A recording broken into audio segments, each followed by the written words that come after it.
Hey, what's up, everybody? Welcome to the Flame Entertainment and Sports. It's your boy Rob here. Hope everyone's doing good out there.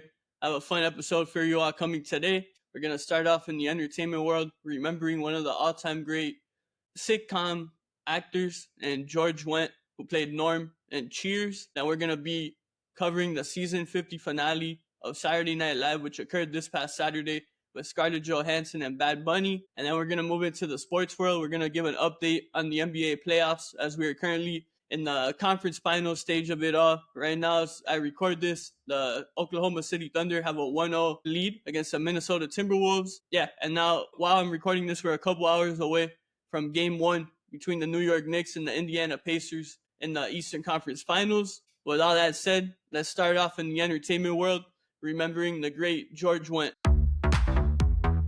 All right, guys, so we're going to start off first in the entertainment world here, talking about George Wendt, who played Norm Peterson in the iconic NBC sitcom Cheers. You know, this show is all the way from the 80s and 90s. I recently have been watching it. I'm currently on season 10 out of 11, and Cheers is one of my favorite shows of all time. So I thought it would be, special to at least give, some minutes here to remember George Wendt. As I said, he played Norm, one of the most beloved characters from Cheers, and one of the most beloved sitcom characters of all time. Norm was, the way George played Norm, he just made you feel at home, and it felt like you were watching a friend on your television screen. I feel like every single episode of Cheers, like, Norm is just that comfort type of character, and it literally felt like we're watching an actual friend on that TV show. And George is an absolute legend. He'll never be forgotten. His work on Cheers and other projects will live on forever. There's been a lot of heartwarming messages, and you only hear good things about him as a person from those who knew him really well. And obviously, he's not the first cast member from Cheers to pass away. While the show was on air, one of the beloved one of the beloved actors on it who played Coach for the first couple seasons, he passed away. Then a couple years ago, we had Kirstie Alley, who played Rebecca on the show. She passed away a couple years ago, and now George Wendt, unfortunately, he's passed away now. So those three legends are now together in heaven. Coach, Rebecca, and Norm, they're all sitting together in heaven, watching over all of us. And I want to send all my best. I want to ask for everyone to please pray for George's soul. Pray for his loved ones, his fans all around the world at this difficult time right now, as we remember one of the all-time great comedic actors. Rest in peace, George. Thank you so much for the endless amounts of smiles and laughs that you provided us that will live on forever. And we thank God for bringing us such a great talent like George Wendt and allowing him to showcase his God-given ability of bringing so much joy into the world. Thank you, God, for giving us George, and please, be with him right now in heaven. Lord, we ask you that you use George to protect, right? You make sure that George watches over his loved ones and protects them all here on earth. And we thank you again, God, for giving us such a great person and a great talent. Once again, rest in peace, George Wendt. We're thinking about him and his loved ones at this difficult time. And now, guys, we're going to transition, stay into the entertainment world. We're going to cover the season 50 finale of Saturday Night Live, which occurred this past Saturday. We had Scarlett Johansson make history. This was her 7th time hosting, and now she's a female host that's hosted the most in the 50-year history of SNL. So congratulations to her. And then we had Bad Bunny as a musical guest. It was an absolutely amazing, episode. Prior to the episode airing on Saturday night, I released around a 9-minute mini preview. Of course, some of the main topics going into this finale were which cast members was this going to be the last episode for? And honestly, I would say that was the biggest topic or biggest question people had going into it. And after the finale finished, everyone's still wondering because there was no indication throughout this finale that any of these cast members were on their way out.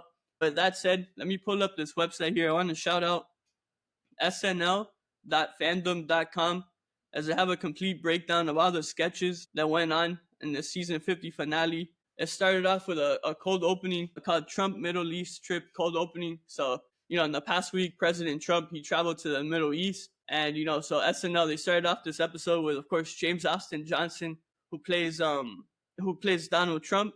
And alongside him, we had Emil Wakim, the rookie. He played the Crown Prince Mohammed bin Salman, and you know, it was basically Trump and Mohammed going back and forth. It was a very like funny, cold opening, I would say. I really liked that within the last few episodes of season 50, they kind of went away from just like hating on Trump or making him look like a bad guy. They made it more funny, and they went more into the comedic route, which I think is what it should be. At the end of the day, Saturday Night Live should be, you know, their main focus should be to make people laugh rather than to make one side happy and the other side not happy, you know? So I think SNL has handled that really good with how they've allowed James Austin Johnson to portray Trump. You know, I was saying for probably the second half of season 50, it's been really good. And now we moved on to the opening monologue. We had, of course, Scarlett Johansson, as I said, making history as the female host who's hosted the most times ever in SNL history. It was an amazing opening monologue. I almost the majority of the cast came out. Scarlett started to sing a song basically about the season 50 finale, like being the finale of the season. Then the majority of the cast, except for Colin Jost and Michael Che, they came out. They sang a song about season 50. You know, they're all singing together. They made a joke towards Sarah Sherman. She was kind of called out throughout this finale around 3 or 4 times. She was kind of the butt of the joke for a lot of the sketches here on the season 50 finale. But obviously Sarah's hilarious, and you can tell she enjoys all that type of stuff. Then after the opening monologue, he had a sketch called Channel 4 New York City News. It was Scarlett Johansson, Kenan Thompson, and Ashley Padilla. And they were basically anchors, you know, of Channel 4 News in New York City. And basically Kenan and Ashley we're talking about some like fun and upbeat type of stories, and then Scarlett Johansson's character was talking about some like, you know, sad stuff and some negative stories. And it was really funny because like every time Scarlett would go, Kenan and Ashley's faces were hilarious. So I thought that was a very good sketch. I thought Ashley, you know, to cap off her rookie season, to be in this first big sketch alongside Kenan and Scarlett Johansson speaks volumes, I think, as to how important and how essential she's going to be going forward, starting with season 51 of the show. I think Ashley's an absolute superstar. And yeah, it's just the beginning. Like I said, it was the finale of her rookie year, and she's probably one of the best rookies we've ever seen in the history of Saturday Night Live. I think Ashley is an absolute superstar. I can't wait to see what unfolds in season 51. And yeah, I'm a big fan of her. I'm going to be following her for sure going forward. Then we moved on to Please Don't Destroy sketch, or pre-tape, whatever you want to call it. It was called First Class, and basically it was the 3 guys of Please Don't Destroy. They're on an airplane with Scarlett Johansson, like a private jet type of thing. Mikey Day was the pilot, and then all of a sudden the plane starts to go down, and they all think they're gonna die. And then all of a sudden Mikey's able to make contact with the air traffic controller, and the air traffic controller was played by the musical guest of the night, Bad Bunny. And basically Bad Bunny's able to, it's his first day, there's no one else alongside him, so he's brand new, and somehow he's able to figure out what he has to do to save these people. They're able to land safely. So that was a pretty cool sketch. Then we moved on to another sketch. It might have been my favorite of the night. It was called Couple at the Bar. So it was a sketch where we had 2 couples. We had Marcello and Ego as a couple, and then we had Bad Bunny and Scarlett Johansson as the other couple. And basically, it was really cool. So basically, Marcello and Ego sit down at a table, and then Scarlett comes and says that her and her date were sitting at that table. And then basically, Ego and Scarlett, like the 2 women, they're mad, and they're expecting each guy to like kind of defend their honor. And then what's funny is that Marcello and Bad Bunny start to talk, but in Spanish, and Ego and Scarlett don't understand Spanish, like the characters in the sketch. So then basically Marcello and Bad Bunny are going back and forth of, you know, they obviously don't want to be with these women. They're saying how, you know, the craziest women are the best in bed, and they're just going back and forth in Spanish, and it was hilarious. And then like Ego and Scarlett all of a sudden want to speak Spanish, but they weren't making sense at all. And then randomly throughout the sketch, we had James Austin Johnson and Andrew Dismuse as kind of like narrators, I guess you could call it. They're kind of like watching as if it was like some sort of novela, I guess you call it. And, you know, I thought that was an amazing sketch. You know, Bad Bunny and Marcello now, this is around the 2nd or 3rd time that they've done a sketch together. And I feel like each time from the beginning, they've had amazing chemistry. But as time goes on and they continue to do more sketches together, I feel like their chemistry just continues to grow. You can tell that they really love working alongside each other. And I thought they both did an amazing job, as well as Ego, as well as Scarlett and Andrew and James as well. But yeah, I feel like Marcello and Bad Bunny absolutely killed it in this Couples at the Bar sketch. Then we moved on to a second edition of a sketch from a couple years ago. It's called Bowen Still Straight. It's not really a sketch. It's like a pre-tape. But when it first aired, it was when Sydney Sweeney hosted for the first time a couple of seasons ago. And basically, we all know Bowen Yang. He's gay. So the joke of the sketch is that he's secretly that's just a persona, and in real life and behind the scenes, he's actually straight. So in this pre-tape, I thought it was really funny. It was called Bowen Still Straight Too. And basically, you're in the SNL building. You see Scarlett Johansson having a conversation with Heidi and Ego, and saying how she has such a big, even though she's married to Colin, she has a huge crush on Bowen. And then the girls let her know that Bowen's actually straight. And then there's a scene where Scarlett and Colin are like walking into an elevator, and Colin's asking like how her day was and how it's been interacting with all the fellow SNL cast members, and she's like, oh, it's good. Then Bowen comes up. He asks Colin to get out of the elevator. Colin gets out, and then Bowen and Scarlett, they're in the elevator, and you could tell like Bowen's very much flirting with Scarlett. You could tell Scarlett's trying to hold back, but she's just super into Bowen. Then they get into a room, and they start to make out, and a bunch of stuff happens. And Bowen's like, oh, meet me at my place tonight. And Scarlett shows up at his place, and we see Ego come out of a room, and then we see Heidi come out of a room as well. So basically, Bowen's been like sleeping around. And yeah, so basically it's like Scarlett has a quick little, hookup behind Colin's back with Bowen. And then we find out Bowen's just a player.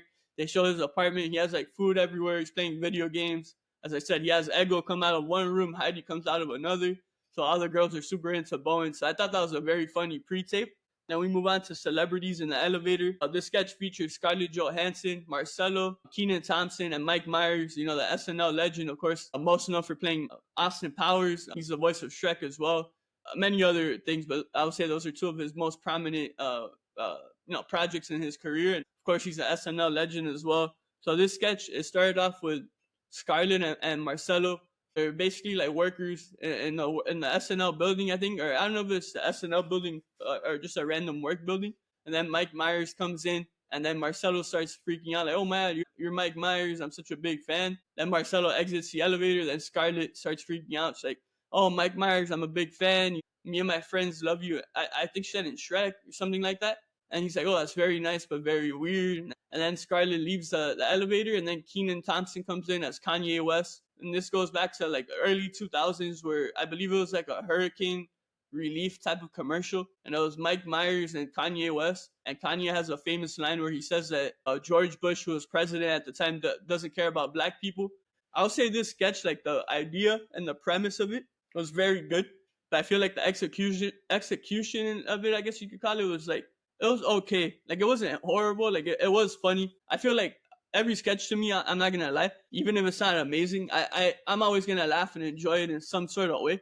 But I felt like this one was one of the weaker ones of the night. But like I said, it wasn't terrible. It's just like, I feel like there wasn't, at the end of it, there wasn't really like a main point, like to let the audience know what the sketch was supposed to mean. You know what I mean? It felt like they kind of did it on the fly. But, it was cool to see Mike Myers. Obviously, as I mentioned already, he's an SNL legend. And to see him alongside another SNL legend, Kenan Thompson, who just, wraps up his 22nd season. So congrats to Kenan. Then we move on. Bad Bunny performs a song called Nueva Yol. He does a great job as always. Whatever Bad Bunny performs, I'll watch and I'll always enjoy it because that guy's just a pure entertainer.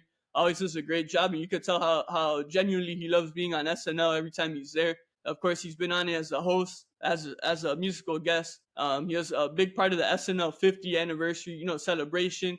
At the homecoming concert, he was in the anniversary episode itself. So Bad Bunny, you could tell SNL loves him, and he loves them right back. Then we moved on to a Weekend Update, which was just absolutely legendary. It was the supposed rumored final Weekend Update for Colin Jost and Michael Che, the longest tenured Weekend Update co-anchors in SNL history. Their 20th season comes to a close, and they did an absolutely great job. I'm very new to the show, so I didn't even know this was a tradition, but Jost and Che, on the finale of every season, they basically do something called a joke swap, and they've written jokes for each other that they're reading for the first time while live on air. So that was really good. Michael Che nailed Colin a lot of times, very good. There was a joke involving Steve Kerr, the coach of the Warriors, his son Nick. There are some pretty other funny ones that Jost nailed Michael Che with. And then I would say the star, I don't want to spoil it because I feel like this Weekend Update, I really want all of you guys tuning into this episode to really go.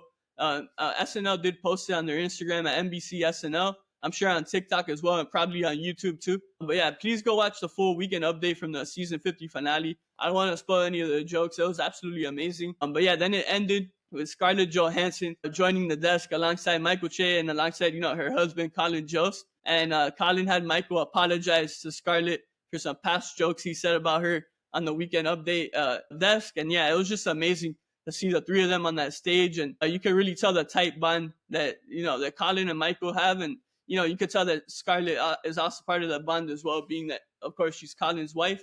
But yeah, I don't really want to spoil that whole weekend update because if it is your last one, they ended amazingly. But yeah, I really want you guys to go check out that weekend update. Once again, make sure to go check out the NBC SNL Instagram, TikTok, or YouTube. You'll definitely find it on there. Then we moved on to a sketch called Intimacy Coordinators. We have Mikey Day, Kenan Thompson, Scarlett Johansson, Ashley Padilla, Sarah Sherman, and Jane Wickline. This was like I would say probably the weakest sketch of the night, even weaker than the Kanye and Mike Myers one. This one was like, it was basically, so we're like on a movie set, I think they were, or TV set, I don't know.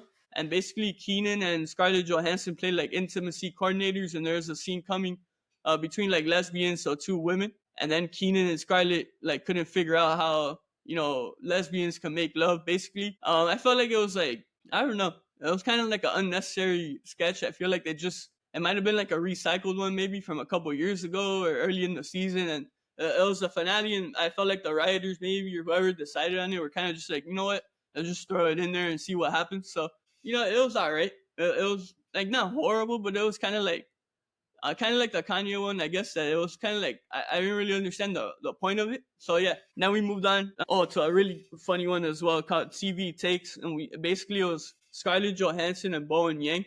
They played like interviewers, and they're interviewing a cast of like an upcoming movie or show. And the cast members were Marcello, Jane Wickline, Ego, Sarah Sherman, and Heidi Gardner. And basically, Marcello was the only guy part of the cast, and Scarlett and Bowen would just like ask him super easy questions. They're like, basically like questions like, oh, what's your favorite food? What's your favorite snack? And then for like Ego or Heidi, it'd be like, oh, what's it like getting divorced for the third time? So it's basically showing how men are treated, how women and men are treated differently in Hollywood. So yeah, it was a pretty funny sketch. I thought Marcello, he nailed it in that one as always. And then Bad Bunny had his second performance of the night with the song Perfumito Nuevo, and he performed alongside Right Now. I had never seen her, but I thought Right Now and Bad Bunny did a great job together. It was a super creative performance, super cool set design and set look type of thing. It was really nice to see. Then we had our final sketch of season 50, Victorian Ladies at Lunch. We had Scarlett Johansson, Heidi Gardner, Chloe Feynman, the GOAT, Sarah Sherman, and Andrew Dismukes. And yeah, basically this was a sketch. It was like a Victorian style sketch, I guess. And basically it was like in a castle, I guess you want to call it. There's a table. We have Heidi, Scarlett, Sarah, and Chloe all dressed like in old, like looking or Victorian looking type of dresses. And then we had Andrew Dismukes as kind of like the butler, I guess you could call him. And then he was serving them food. But the premise of it was that all the food was disgusting. They're eating like actual animals that they had just killed rather than actually cooked. And then like, Scarlett had like black ink all over her mouth. Chloe had like some weird looking stuff in her mouth. So this sketch was basically like, I feel like at the end of the day, it was just meant to have fun. And I love it. Like, not every sketch has to have a point. Like this one, for example, like it didn't have really a main point, but it was like so funny because all the girls couldn't stop like breaking. Like they were all cracking up. So I felt like it was a perfect one to end this season. Because it's like a unstressful one. It's just a relaxing type of sketch. Like, just have fun, just have a good time, and let's end on a happy note. So yeah, guys, that wraps up. And then, of course, we had the goodbyes, which were very controversial because they got cut off, actually, while Scarlett was talking. But the brief moment we did see of the goodbyes, Colin Jost comes up and gives a bouquet of flowers to his wife, Scarlett, as she makes history as the female host who has hosted SNL for the most times in history. So yeah, guys, that wraps up our SNL season 50 finale recap. It was an amazing season finale. I started really watching SNL consistently in season 49, but I would say season 50 is really the one that I've seen every single episode. I missed maybe only 2 or 3 live, like a couple, so 2 or 3 of them I watched like on a Sunday, the following day. I just happened to be busy, but I really kept up. I want to shout out everyone over at the Saturday Night Network, an amazing podcast. You guys got to check them out on YouTube, Apple Podcasts, Spotify, Instagram, Twitter, TikTok, all the places, man. Immediately after each show, they go live. They do almost like an hour and a half hot take show. And then Monday, they do a show recapping the past episode from Saturday. Wednesday, they have a By the Numbers show with Mike Murray. He's known as basically the SNL stats guy. And then they also do, if you want to be a Patreon member with them, they also have a show for you all as well. If you want to join Patreon, in the off season, they're going to have a lot of content. But, this is the first time I discovered, right, SNL Network during season 50, and it was amazing. As I record this, Wednesday, May 21st at 5:01 p.m. Eastern, I'm excited because tonight at 8 o'clock, they have their By the Numbers episode for the season finale. So, yeah, the Saturday Night Network, they're doing an amazing job. I'm super happy that I found out about them, and I'm a big fan of it now. I'm keeping up with them consistently. Their founder and host, John Schneider, he does a great job. And everyone else over there does an amazing job as well. So shout out to everyone over there at Saturday Night Network. If you guys are SNL fans, I highly recommend checking out all the great work they put out there for you all to, to see. But yeah, guys, going to wrap up our talk in the entertainment world for this week's episode. Once again, rest in peace, George Wendt. Once again, we're thinking of him, his loved ones, and all his fans. Yeah, guys, I hope you guys remember George Wendt with all the happiness and laughter he brought into the world. And I hope you guys enjoyed my recap of the season 50 finale of Saturday Night Live. And now we're going to move into the sports world as we dive into the NBA playoffs, starting off with the Western Conference Finals between the Minnesota Timberwolves and the Oklahoma City Thunder. All right, guys, so now to start off in the sports world with the Western Conference Finals, as the Minnesota Timberwolves are currently taking on the Oklahoma City Thunder. The Thunder won Game 1 on Tuesday night by a final score of 114-88. It was a very close first half of the game. Minnesota was super hot from three. I believe Julius Randle started off the game 5 of 6 from three. So Minnesota had a single-digit halftime lead. And then the Thunder in the second half, they just turned on the switch on the defensive end of the ball, and they absolutely dominated the second half. They shut down the Minnesota Timberwolves. The Timberwolves shot around 51 threes. They made not many of them. It was a weird game overall, I would say. Obviously, congratulations, to the Thunder, and much credit to them for starting off the series with a win, especially at home. It's essential in any round of the playoffs, but especially a conference finals. And, especially Sunday they had played in a tough Game 7 against Denver. I want to shout out Reality Steve. He's one of my favorite pop culture / sports creators out there. He has 2 great podcasts. He has his podcast, Reality Steve podcast, where he covers, entertainment, reality TV, all that stuff. He also has a sports one called the Sports Daily, and he put out a really cool, fact, right, or stat about this game. So there's been 3 times now where a team comes off of a Game 7 and they win Game 1 of their following series, and that's the case with the Thunder here. I'm not surprised that they won because I felt like they had like that momentum. And sometimes, like the Timberwolves had a week off, so perhaps they're a little cold, and that's why they couldn't knock down their shots. Overall with this series, though, like to get away from Game 1 now, overall with this series, I did post a quick YouTube short last night, but obviously to get a little more in depth here, I do have the Timberwolves winning this series. Original prediction is Timberwolves in 6. I tend not to do like the amount of games. If I have a prediction or a gut feeling, I just say the team. I know people like hearing numbers, so I'm gonna stick with my prediction of Wolves in 6. I think Minnesota overall, I believe in them more to win this playoff series. So yeah, to start off really quick, so Minnesota, right? 3 years in a row in the playoffs, led by a young superstar in Anthony Edwards. Second year in a row in the Western Conference Finals. They came close last year to competing, right, for a championship. They got knocked out by the Dallas Mavericks in the Western Conference Finals. So I feel like with Minnesota, they're like extra hungry, hungrier than ever because they came so close last year to capturing a ticket, right, to compete for an NBA championship, something they've never won in the history of their franchise. So they're still looking to get their first NBA title in franchise history. And to talk about Anthony Edwards really quick, he's 23 years old, second year in a row in the conference finals.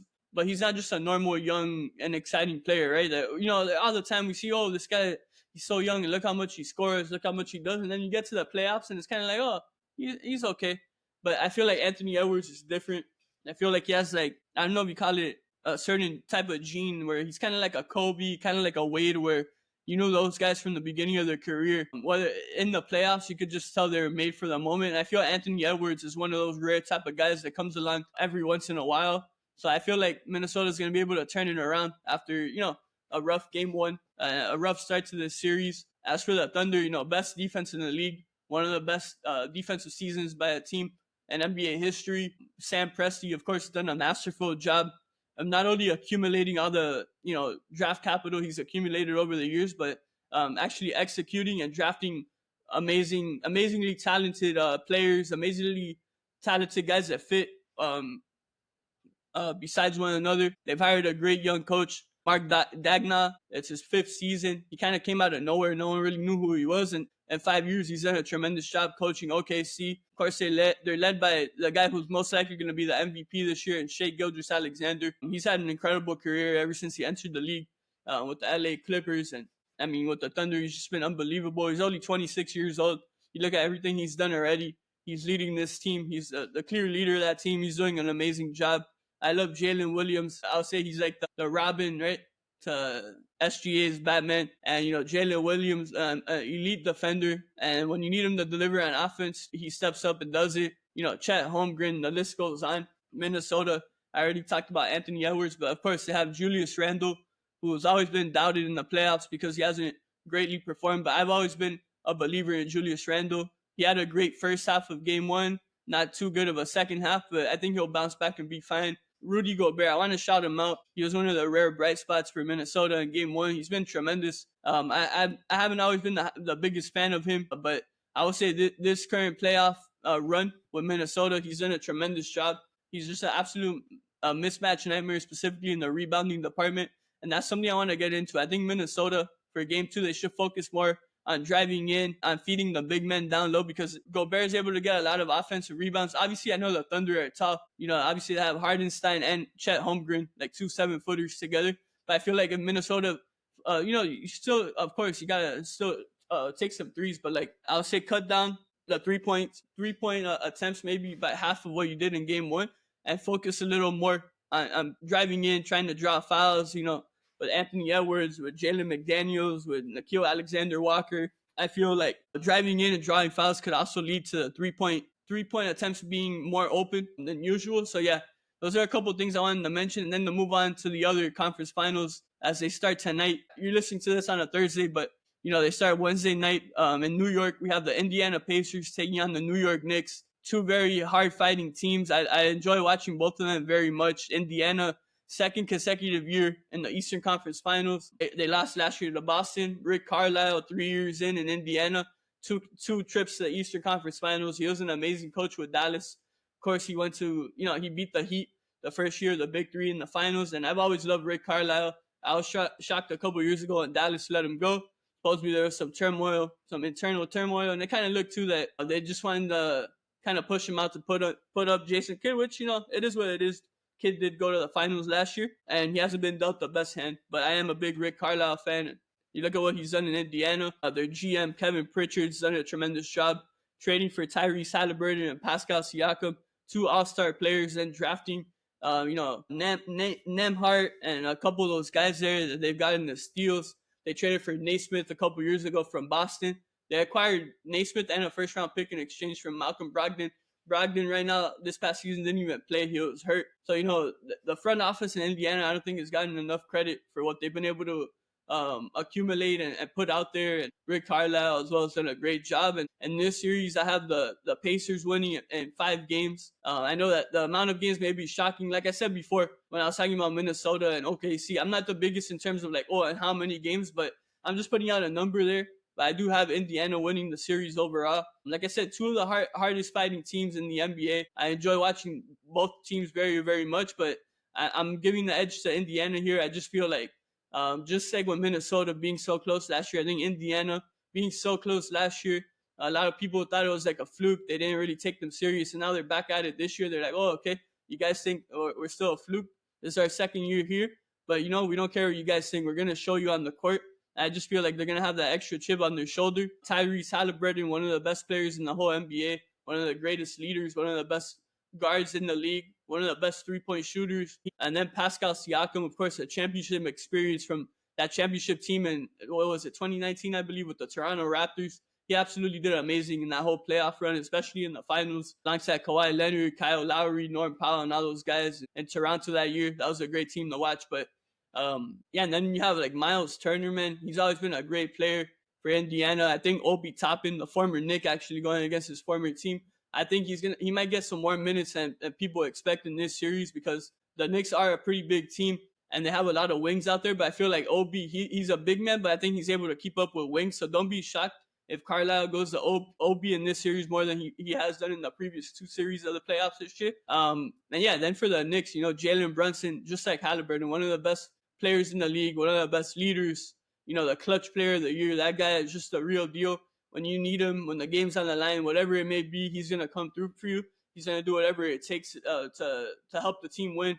Jalen Brunson is a real deal. A lot of respect for him. Karl-Anthony Towns, who the Knicks acquired, prior to the season from Minnesota. He's had a tremendous playoff run. I think he's going to have to be even better this series for the Knicks to be able to beat the Indiana Pacers. Then, of course, you have all the wings. You have Bridges. You have Anunoby.